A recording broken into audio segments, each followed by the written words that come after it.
I'm Walter Clark, buried here after Tilly Ludwig unloaded 2 pistols on me. I tell you, she was sweet as candy when we first met and received my attentions gladly.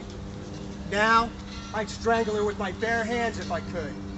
That doesn't mean I don't love her. It was my brother Henry who told me Walter wasn't good enough for me. Walter had been courting me for 2 months and believed I would be his wife, although I'm sure I never said any such thing. But Henry always has had my best interests at heart. That's why he shot Walter first, 1 week before I did. Contrary to what the Ludwigs will tell you, I was a respectable man, a brakeman for the railway. The Brotherhood of Railmen eulogized me with a sweeping endorsement. Listen, I admit my behavior was a little suspect, but look at her. Why, I'd derail a steam engine just to get a glimpse. And that's all I was after the night I broke into her hotel room. Sure, I had a gun, but I never got a I never drew it. Anyway, Henry shot me just the same. Henry's trial was at 2 o'clock. I don't mind telling you that no one in our family had ever been in trouble with the law before. Why, our papa ran the finest hotel in town.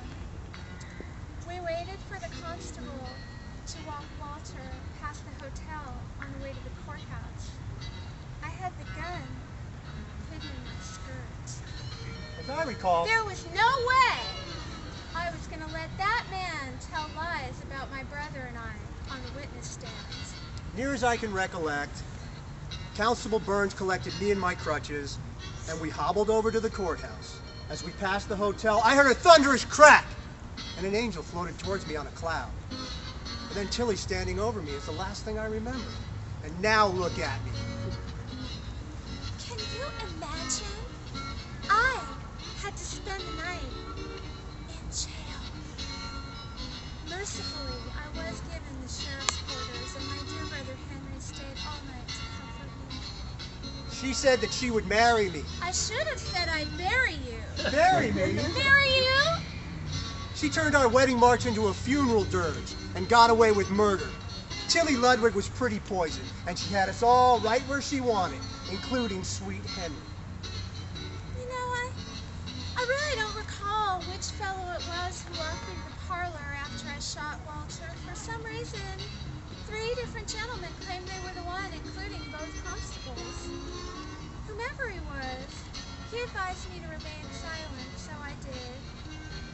Happily, so did Walter, although I'm told he did live for another 6 minutes. And by the way, it is a despicable lie that I showed the constable my ankle as I drew the gun from my skirt. Well, at least I went out with a bang. Ain't love grand? So remember, fellas, all it takes is one trigger-happy woman in your life, and you could end up at the Lone Fir Cemetery.